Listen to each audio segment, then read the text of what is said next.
E aí pessoal, tudo bem? Sou o João Marcos, aqui do Ser Genial. Nesse vídeo nós vamos conversar um pouco sobre antilogaritmo e cologaritmo. Bom, são duas coisas que a gente estuda brevemente quando a gente estuda logaritmos.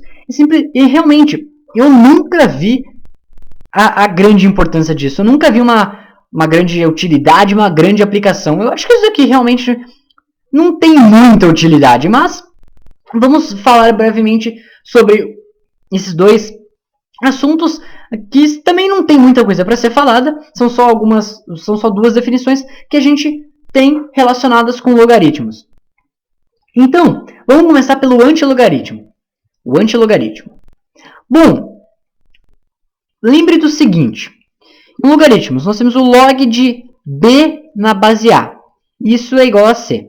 Isso daqui, por causa que isso é verdade, a gente pode dizer que...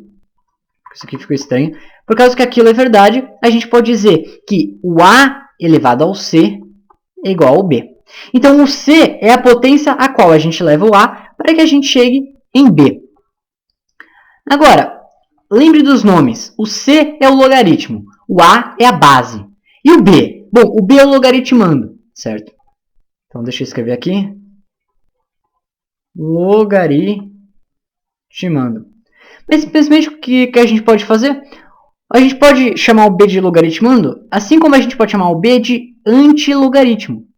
Então, o que é antilogaritmo? É o nome que a gente dá para o logaritmando, é outro nome, antilogaritmo. Então, logaritmando, antilogaritmo, é a mesma coisa, certo? O b ali, ele pode ser chamado de logaritmando ou de antilogaritmo. E por isso que o antilogaritmo é como se ele fosse o inverso do logaritmo. Então, deixa eu dar o mesmo exemplo. O log de b na base a é igual a c. Bom, você pode falar que o b é o antilogaritmo de c na base a. É como se fosse o inverso. Deixa eu escrever aqui de um outro modo que vai ficar mais claro. A gente pode escrever assim. Do mesmo jeito que a gente escreve log para logaritmo, a gente pode escrever antilog para antilogaritmo. Então, antilog de c na base a é igual ao b. Ou seja, o b ele é o antilogaritmo de c na base a, ou seja, ele é o logaritmando daquele logaritmo, certo? O b aqui ele é o logaritmando, você pode chamar ele de antilogaritmo e falar que ele é o antilogaritmo de c na base a. E isso quer dizer o seguinte, se o antilog de c na base a é igual a b, você pode simplesmente falar que b é igual a elevado a c. É como se você elevasse o a ao número que já está aqui em cima. Porque, justamente pela definição de logaritmo, como a gente viu aqui, o a elevado ao c é igual a b. Já que isso é verdade. Então, é uma coisa muito simples o antilogaritmo, certo? Vamos ver alguns exemplos. Vamos ver o antilog de 2 na base 5. Realmente isso pode parecer um pouco abstrato, um pouco confuso, mas realmente é só isso, certo? É só a gente usar um pouco que já fica tranquilo. Então, o antilog de 2 na base 5. Vamos falar que isso daqui é igual a x. A gente pode escrever de outro modo, como a gente viu. Isso a gente pode falar, como x é o antilogaritmo, ele pode ser o logaritmando. Então, ele é x, isso daqui a gente pode escrever. Também vai ser verdade se a gente escrever o log de x na base 5 é igual a 2. Isso quer dizer que x é igual a 5 ao quadrado, o que é igual a 25. Ou seja, como se a gente levasse esse número aqui. Vamos ver outro exemplo. O antilogaritmo de 4 na base 2. Bom, como a gente viu, é o mesmo processo que é aqui. É como se a gente viesse e levasse um número aqui. Então, 2 elevado a 4, 16. Como a gente pode ver, se a gente fizesse o log de 16, que é o antilogaritmo, ou antilogaritmando, na base 2, isso daí é também igual a 4. Então, o antilogaritmo é só isso, certo? Se você se confundir a sua cabeça, pense no inverso, certo? Coloque lá o antilogaritmo como se fosse o logaritmando e monte um logaritmo comum. E agora vamos dar uma olhada também rápida no cologaritmo. Ele também está muito relacionado com o logaritmo, como o nome próprio sugere. E a definição de cologaritmo é o seguinte. Bom, como a gente chamou logaritmo de log, antilogaritmo de antilog, a gente vai chamar o cologaritmo de colog, né? Muito criativo. Então, o colog de b na base a definição disso, nós vamos chamar de cologaritmo, vai ser o log com o logaritmando invertido. Ou seja, a base continua sendo a, logaritmo invertido 1 sobre b. Então, deixa eu escrever de outro modo. Eu tenho o logaritmo de 1 sobre c na base x. Eu posso escrever que isso é exatamente igual ao colog de c na base x.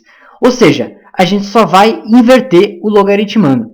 E se a gente lembra lá de uma propriedade de logaritmos, que também tem explicado em vídeos do IC Genial de logaritmos, matemática, a gente pode ver que a gente pode enxergar o logaritmo de um outro modo.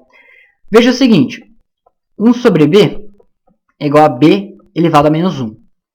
Então, isso é o logaritmo na base a de b elevado a menos 1.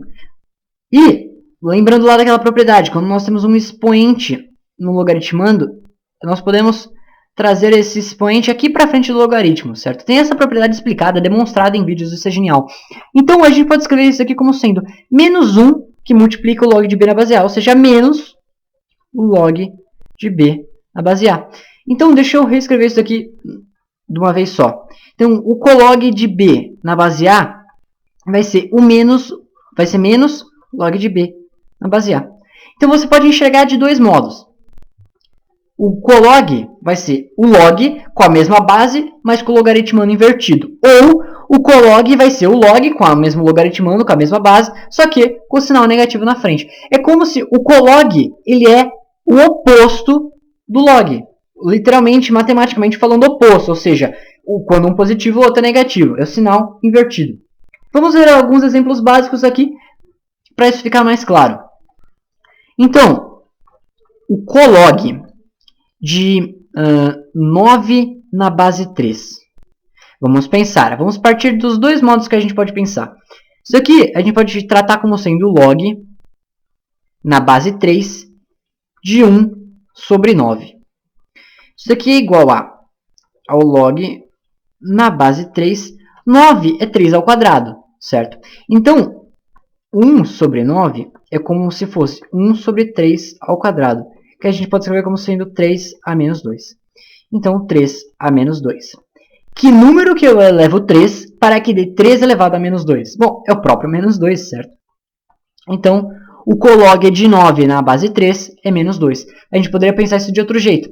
Vamos fazer o seguinte. Isso daqui é igual ao menos log de 9 na base 3.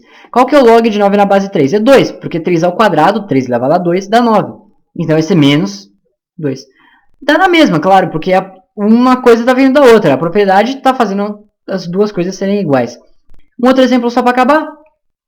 Vamos ver o colog de 256 na base 2. Bom, lembrando lá das potências de 2. 2 ao quadrado é 2, 2 ao cubo é 8, 2 elevado a 4 é 16, a 5 é 32, a 6 é 64, a 7 128 e a 8 256. Portanto, 2 elevado a 8 igual a 256. Então, o colog de 256 na base 2 é igual ao menos log 256 na base 2. Portanto, isso é igual a menos 8. Esse daqui é a explicação de antilogaritmo e cologaritmo. Como vocês podem ver, não é nada muito complicado, certo? São só algumas definições dentro de logaritmo. Então é isso. Bons estudos, um abraço e até a próxima.